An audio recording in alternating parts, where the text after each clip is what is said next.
अवधूत चिंतन श्री गुरुदेव दत्त. श्री स्वामी समर्थ. सगळ्यांचं आपल्या चॅनलमध्ये स्वागत आहे. स्वामी महाराज तुमच्या सगळ्यांच्या चांगली इच्छा पूर्ण करो. आजचा दिवस तुमचा स्वामींच्या कृपेने खूप शुभ जावो ही स्वामीचरणी प्रार्थना करते आणि मी आपल्या आजच्या व्हिडिओला सुरुवात करते. तर आपण आजच्या व्हिडिओमध्ये बघणार आहोत. बघा, आता गुरुपौर्णिमा आहे. तर बघा 21 जुलै 2024 वार आहे रविवार. त्या दिवशी आहे बघा गुरुपौर्णिमा. आपल्या सगळ्यांचा आवडतीचा दिवस, आनंदाचा दिवस, उत्साहाचा दिवस. तर सगळ्यांनी आपण मिळून सेवा करायची आहे. तर ती कोणती सेवा आहे तर ती मी तुम्हाला सांगते. पण तुम्ही जर नवीन असाल तर आपल्या चॅनलला सबस्क्राईब करा, म्हणजे जेणेकरून माझे दररोजचे तुम्ही व्हिडिओ बघू शकता. मग तर 21 जुलैला आहे गुरुपौर्णिमा. तर बघा कसं आहे ना, गुरुपौर्णिमा म्हणजे काय, तर बघा गुरुपौर्णिमा हा आपला आवडतीचा दिवस आहे, गुरूंचा दिवस आहे आपल्या. आणि बघा आपली कृतज्ञता जी काही आहे, आपली कृतज्ञता ती व्यक्त करण्यासाठी हा दिवस आहे आपला. कारण गुरूंचा दिवस हा दररोजच असतो. पण तुम्हाला सांगू का मी, गुरुपौर्णिमा हा असा दिवस आहे, आपल्या सगळ्या भक्तांचा हा दिवस आहे. हा दिवस गुरूंचा आणि शिष्यांचा हा दिवस असतो. कारण आपण जे काही आहोत तर फक्त आज त्यांच्यामुळेच आहोत, त्यात काही शंका नाही. तर गुरुपौर्णिमेनिमित्त आपण काही सेवा बघणार आहोत. आपण कशा पद्धतीने सेवा करत आहोत आणि कोणत्या सेवा करणार आहोत तर ते तुम्हाला मी आज सांगणार आहे. तर आता आपल्याला सेवा कशी करायची, तर सेवा कोणत्या ग्रंथाची करायची, कुठून आपल्याला सुरुवात करायची, तर बघा तुम्हाला मी सांगते. तुम्हाला काय करायचं आहे, स्वामीचरित्रामृत हा ग्रंथ तुम्हाला सगळ्यांना माहीत आहे. पण जे नवीन सबस्क्रायबर आहेत, जे नवीन जॉईन झालेले आहेत भक्त, तर त्यांना माहिती नाही आहे. म्हणून मी तुम्हाला सांगते. बघा हा ग्रंथ आहे स्वामीचरित्रामृत. हा तुम्हाला माहीत आहे की स्वामी महाराजांचा आत्मा आहे. स्वामींच्या अशा बऱ्याच अशा सगळ्या लीला वर्णन त्यांचं सगळं या ग्रंथामध्ये दिलेलं आहे.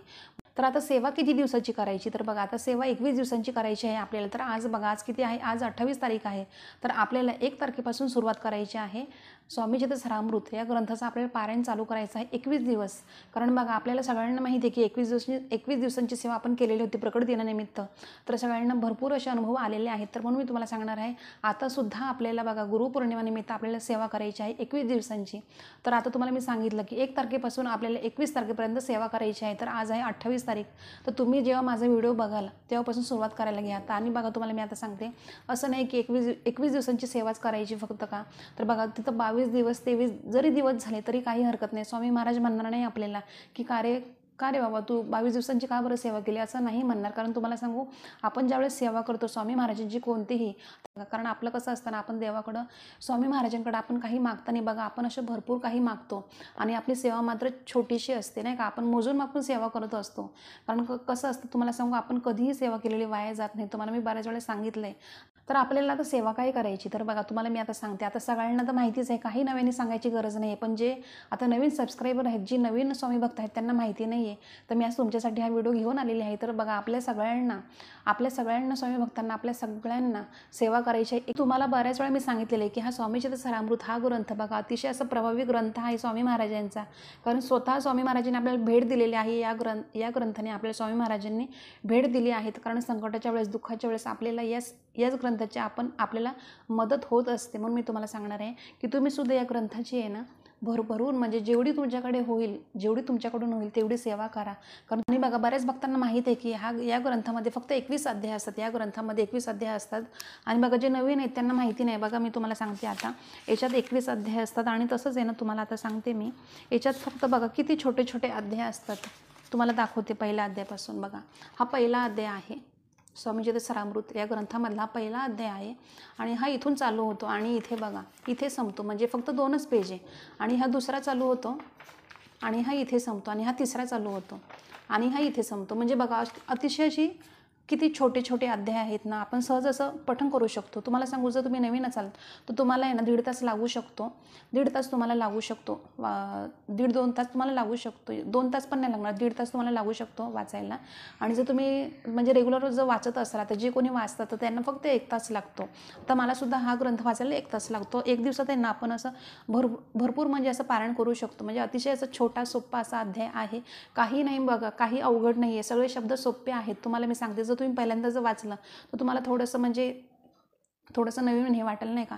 पण ज्यावेळेस दुसऱ्यांदा पठण कराल तुम्ही त्यावेळेस तुम्हाला खूप असं सोपं असं वाटून जाईल वाचण्यासाठी. कारण आपले शब्द जे काही असतात ते नजरेखालून जात असतात, तर आपण इझिली वाचू शकतो दुसऱ्या वेळेस. पण ज्यावेळेस तुम्ही पहिल्यांदा वाचाल त्यावेळेस तुम्हाला थोडंसं अवघड जाणार आहे.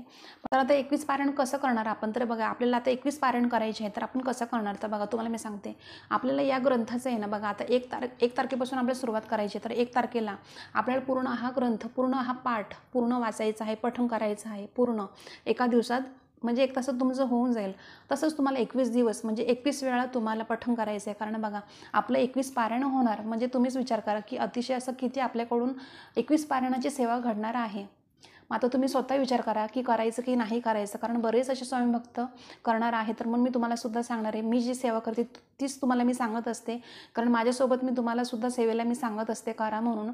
तर सगळ्यांनी ही सेवा आवर्जून करा. तर आता तुम्हाला समजलं असेल की आपल्याला बघा काही अवघड नाही आहे हा ग्रंथ. आता नवीन जे असतात त्यांना थोडंसं अवघड वाटतं, पण तुम्ही जर एकदा वाचलं ना मग तुम्हाला अनुभव येतील. आता स्वामी प्रकट दिनानिमित्त बऱ्याच भक्तांनी या ग्रंथाचं पारायण केलं होतं, पठण केले होते. हे ग्रंथ 21, 11, 7 असे पारायण केले होते. तर त्यांना बरेच असे अनुभव आलेले आहेत. म्हणून तुम्हाला सुद्धा मी सांगणार आहे, आपल्या सगळ्या स्वामी भक्तांना असे भरपूर अनुभव येतात स्वामी चरित्रामृत या ग्रंथाचे. कारण अखंड आपलं 21 पारायण होत असतात. तर तुम्हाला स्वामी चरित्रामृतचे तुम्हाला 21 पारायण करायचे म्हणजे 21 पाठ करायचे आहेत. आणि तुम्हाला मी सांगते, आणि तसंच तुम्ही बघा नामस्मरण करायचं आहे. स्वामी महाराजांची आपण माळ जपत असतो ना, तर तुम्हाला दररोज 21 दिवस 11 माळी अशा जपायच्या आहेत. म्हणजे 1 तारखेला जर तुम्ही 11 माळ जपली, तुम्हाला 2 तारखेला सुद्धा 11 माळ जपायची आहे. म्हणजे अशा 21 दिवस तुम्हाला 11 माळी जपायच्या आहेत. तर तुम्ही 11 जपा, 7 जपा, 5 जपा किंवा 3च जपा किंवा 1 जरी जपली तरी चालणार आहे. पण 21 दिवस करा ही सेवा, मी तुम्हाला सांगेल. आणि तसंच तुम्हाला सांगते, तारक मंत्र बघा अतिशय असा प्रभावी स्वामी महाराजांचा मंत्र. स्वामी महाराजांनी आपल्याला भेट दिलेली आहे तारक मंत्राची. कारण बघा तुम्हाला सांगू का, तारक मंत्राचे असे बरेच स्वामी भक्तांचे अनुभव आहेत. आणि मी सुद्धा माझे अनुभव तुम्हाला सांगितले की तारक मंत्राचे. आणि तेव्हापासून मी स्वामी सेवेत आली. फक्त तारक मंत्राची सेवा केल्यामुळं मी स्वामी मार्गात आलेले आहे. तुम्हाला मी सांगितलेलं आहे. तर आता बघा तुम्हाला तारक मंत्र दररोज 11 वेळा 1 तारखेपासून 21 तारखेपर्यंत, म्हणजे मी जी काही सेवा सांगते ना, तर ती तुम्हाला 1 तारखेपासून ते 21 तारखेपर्यंत करायची आहे. तर तुम्हाला तारक मंत्र दररोज 11 वेळा बोलायचं आहे. तर तारक मंत्र तुम्हाला माहीत आहे, पण तुम्ही नवीन असाल, तुम्हाला माहिती नाही, तर बघा मी सांगते तारक मंत्र कोणता आहे तो.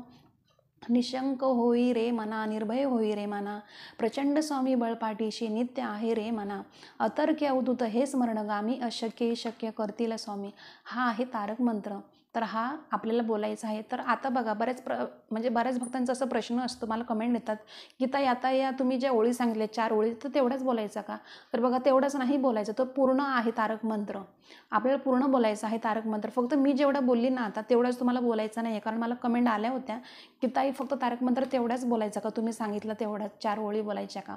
तर तुम्हाला मी आता सांगेल की नाही, आपल्याला तेवढा नाही बोलायचा. आपल्याला पूर्ण मोठा जो असतो ना पूर्ण, तो आपल्याला बोलायचा असतो तारक मंत्र. तर तारक मंत्र तुम्हाला माहिती नसेल तर आपल्या चॅनलवर व्हिडिओ आहे, तुम्ही बघू शकता. तर आता तुम्हाला समजलं असेल. बघा तुम्हाला मी आता सांगितलं की स्वामी चरित्रामृत या ग्रंथाचं तुम्हाला 21 पारायण करायचं आहे. परत आपला तारक मंत्र दररोज 11 वेळा बोलायचा आहे 21 दिवस. आणि 21 दिवस आपल्याला माळ जपायची आहे. 11 माळी जपा, 7, 5 आता मी तुम्हाला सांगितलं त्या पद्धतीने तुम्ही करा. तुम्हाला जसा वेळ भेटेल तशी तुम्ही सेवा करा, पण कराच मी तुम्हाला सांगेल. अवश्य अशी सेवा करा. बघा 21 दिवसात नाही तुम्हाला अनुभव आला ना कोणत्या याचा, तर मला तुम्ही स्वतः सांगा. आणि तुम्हाला सांगू आता संकल्प करून तुम्हाला सेवा करायची आहे. तर संकल्प कसा करायचा तो व्हिडिओ आहे आपल्या चॅनलवर. तरी मी तुम्हाला सांगते आता संकल्प कसा करायचा. तर बघा संकल्प आपल्या घरात आपल्याला करायचा असतो. आणि संकल्प सांगताना बघा तुम्हाला तुमचं नाव सांगायचं आहे, गोत्र सांगायचं आहे, तुमची जी काही इच्छा आहे ती तुम्हाला सांगायची आहे. आणि त्याच्यानंतर तुम्हाला संकल्प सोडायचा आहे घरामध्ये. आणि संकल्प करायच्या आधी बघा तुम्हाला ज्या वेळेस तुम्ही 1 तारखेला ही सेवा चालू करणार, तर त्याच्या आदल्या दिवशी म्हणजे त्याच्या आदल्या दिवशी 31 तारखेला तुम्हाला स्वामी महाराजांच्या केंद्रात जायचं आहे. नारळ आणि खडीसाखर ठेवायची आहे आणि त्यांना तुमची जी काही इच्छा आहे ती तुम्हाला बोलायची आहे. स्वामी महाराजांनी तुम्हाला सांगायचं आहे की स्वामी महाराजा, हे स्वामी महाराजा स्वामी आहे, मी 21 दिवसांची सेवा करत आहे, तर माझी निर्विघ्नपणे पूर्ण पार पडू दे. कोणतेही अडथळे कोणतेही संकट येऊन देऊ नका 21 दिवसामध्ये. आणि तुम्हाला बघा संकल्प करताना कधीही अखंड शब्द वापरायचा नाही. फक्त बोलायचं की मी 21 दिवसांची सेवा करत आहे, तर ती माझ्याकडनं करून घ्या. कारण काय होतं ना, आपण अखंड असं बोललो ना तर बघा कधी कधी काय होतं, काही प्रॉब्लेम येतात नाही का मध्ये. मग स्वामींच्या कृपेने नाही यावं कोणाच्या याच्यात प्रॉब्लेम सेवेमध्ये, पण तरी मी तुम्हाला सांगते बघा असे प्रॉब्लेम येतात नाही का, कधी काही होऊ शकतं 21 दिवसात. म्हणजे काही अचानक आपल्याला बाहेर जावं लागतं, कुठं काय होतं. आणि बघा तुम्हाला सांगते 75% 70% आहे ना आपल्या महिलांना बघा मासिक धर्म येणार आहेत, म्हणजे येत असतात नाही का. कारण 1 ते 21 तारीख आहे, तर त्याच्यात येणारच आहे. तर मी तुम्हाला सांगेल तुम्ही आहे ना जेव्हा माझा व्हिडिओ बघाल ना, तर त्याच्या आधीसुद्धा तुम्ही चालू केले. आता समजा आज 28 आहे, तर तुम्ही माझा आज व्हिडिओ बघितला किंवा उद्या बघितला नाही का, किंवा परवा बघितला, तर तुम्ही 30-31ला सुद्धा ही सेवा चालू करू शकता. कारण काही हरकत नाही. बघा जरी सेवा चालू केली ना, असं नाही की 1 तारखेलाच करायची, तर तुम्ही जरी त्याच्या आधी जरी सेवा चालू केली तरी चालणार आहे. आणि बघा तुम्हाला सांगते आता ज्यावेळेस तुमचे प्रॉब्लेम येतील, तर त्यावेळेस तुम्ही असा विचार कराल आता काय करायचं, आता खंड पडला, तर बघा काही नाही हरकत, तरी तुम्ही सेवा करू शकता. आणि तुम्ही आता विचार कराल की आता मला आता मासिक धर्म आला, तर आता माझी सेवा आता कसे होणार म्हणजे असं तसं नाही का आपण विचार येतो आपल्याला. तर बघा काही नाही, तुम्ही म्हणून तुम्हाला सांगितलं तुम्ही 1-2 दिवसाआधीच तुम्ही फक्त ही सुरुवात करा तरी चालणार आहे.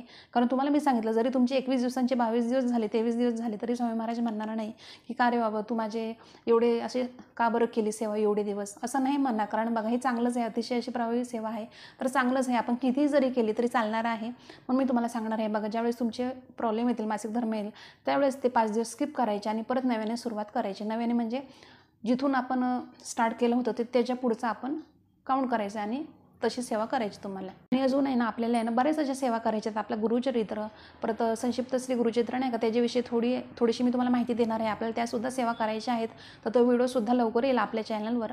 आणि तुम्हाला मी आता सांगितलं ना स्वामी महाराजांचे केंद्र तुम्हाला जायचं आहे. आदल्या दिवशी संकल्प आपण ज्यावेळेस करू तर सेवा करायच्या आदल्या दिवशी तुम्हाला जायचं आहे स्वामी महाराजांच्या केंद्रात. आणि स्वामी महाराजांचं केंद्र तुमच्या घराजवळ नसेल तर जरी तुम्ही सेवा करायला घेतली संकल्प जरी केला तर तुम्ही तो नारळ खडीसाखर स्वामी महाराजांच्या घरात समोर ठेवला, आपल्या तुमच्याच घरामध्ये जर ठेवला नारळ आणि खडीसाखर तरी चालणार आहे. आणि नंतर तुम्ही दुसऱ्या दिवशी किंवा नंतर तुम्हाला जेव्हा वाटेल तेव्हा तुम्ही दत्त महाराजांच्या मंदिरामध्ये जाऊन जरी ठेवला नारळ तरी चालणार आहे. आणि त्या दिवशी सुद्धा तुम्ही ठेवलं तरी चालणार आहे. पण तुम्हाला सांगू का आता मी आपण आहे ना कोणत्याही गोष्टीचा जर हट्ट केला ना की मला हेच पाहिजे हेच पाहिजे हेच पाहिजे तर कसं असतं ना आपण दररोज स्वामी महाराजांना तेच बोलतो नाही का, तर त्यांना सुद्धा आहे ना म्हणजे असं वाटत असेल काहीतरी नाही का. म्हणून मी तुम्हाला सांगणार आहे बघा कधी पण विचार करायचं की मला माझ्या आयुष्यात जे काही आहे तर ती स्वामी कृपा आहे, स्वामींच्या कृपेने मला भेटलं आहे. आणि जे नाही भेटलं तर ती स्वामींची इच्छा आहे. म्हणजे तुम्ही असाच विचार करायचा. तर बघा तुम्हाला मी सांगणार तुम्हाला कोणतेही तुमची काही तुम्हाला गरज नाही मागायची. जर तुम्ही मनापासून भरभरून सेवा प्रेमाने श्रद्धेने जर केली कोणतीही स्वामी महाराजांची, कारण तुम्हाला सांगू ही जी सेवा आहे ना स्वामीची ते श्रामबोध या ग्रंथाची सेवा आहे ना तर तुम्हाला आहे ना स्वामी महाराजांकडे काही मागायची गरज लागत नाही. तुम्हाला बऱ्याच वेळा मी सांगितलेलं आहे. पण मी तुम्हाला सांगणार आहे की तुम्ही सुद्धा ही सेवा आवर्जून करा. 21 स्वामीचे ते श्रामबोधची सेवा जो कोणी करतो त्याला अनुभव आल्याशिवाय राहत नाही. कारण बघा आपल्या सगळ्या स्वामी भक्तांचा अनुभव आहे आणि तुम्हाला बऱ्याच वेळा मी असे काही अनुभव शेअर करत असते. पण काय होतं कधी कधी मी शेअर करत नाही तुम्हाला, कारण कसं असतं काही गोष्टी पर्सनलसुद्धा असतात नाही का. तर म्हणून मी तुम्हाला सांगणार आहे बघा की अतिशय अशी प्रभावी सेवा आहे तर तुम्ही सगळ्यांनी आवर्जून करा. आणि कधीही बघा असा विचार करायचा की एखादी गोष्ट नाही भेटली आपल्याला तर असा नाही विचार करायचा की आता काय उपयोग सेवा करून. कारण तुम्हाला सांगू असा विचार करायचा की कुठंतरी स्वामी महाराजांनी याच्यापेक्षा सुद्धा मोठं काहीतरी मला माझ्या पुढं ठेवलं असणार आहे आणि ते आपल्याला वेळाला नक्कीच भेटणार आहे. म्हणजे असा विचार करायचा आपण आणि सेवा करायची. आपण सेवा करताना थोडीसुद्धा शंका आपल्या मनात आणून द्यायची नाही, कारण मग त्या सेवेचे फळ तुम्हाला भेटत नाही. स्वामी महाराजांना सुद्धा माहिती आहे की माझी भक्त किती अडचणीत आहेत, किती दुःखात आहेत, किती संकटात आहेत, त्यांना सगळं माहीत असतं. म्हणून मी तुम्हाला सांगणार आहे बघा आपल्याला काही गरज नाही सांगायची स्वामी महाराजांना. फक्त आता गुरुपौर्णिमेच्या वेळेस तुम्ही असं संकल्प करा की स्वामी महाराजा मी जी काही सेवा करते ती फक्त तुमच्यासाठी करते. तुम्ही अख्खं ब्रह्मांड चालवत आहेत पण फक्त ही सेवा मी तुमच्यासाठी करत आहे. कारण तुम्हाला सांगू तुम्हाला त्या सेवेचे फळ भेटणार म्हणजे भेटणार. तुम्हाला आयुष्यात काहीच कशाचीच तुम्हाला गरज नाही लागणार स्वामी महाराजांकडे आहे मागायची, कारण ते भरभरून तुम्हाला देतील. म्हणजे आपण जेव्हा स्वामी मार्गात एक एक अशी पायरी आपण चढत जातो ना वर अशी एक पायरी चढत जातो तेव्हा आपले सगळे संकट दुःख सगळे दूर होत जात असतात आणि आपल्या आयुष्यात खूप नव्याने अशी चांगली सुरुवात होत असते. म्हणून तुम्हाला मी सांगते स्वामी सेवेत येणं सुद्धा स्वामी मार्गात येणं सुद्धा बघा भाग्य असतं, नशीब असतं. तुम्हाला बऱ्याच वेळा मी सांगितलं आहे. आणि तुम्हाला सांगू जी लोक आपल्याला नावं ठेवतात जर त्यांच्या येणं नशिबातच नसतं, त्यांच्या नशिबात नसतं. कारण बघा अशी पण लोक असतात की आपल्या तोंडावर गोड बोलतात आणि आपल्या मागून हसून इतर लोकांना सांगतात. कारण बघा कसं असतं ना लांबचीच नाही तर आपल्या जवळची सुद्धा लोक तशी असतात पण आपल्याला ते कळत नसतात.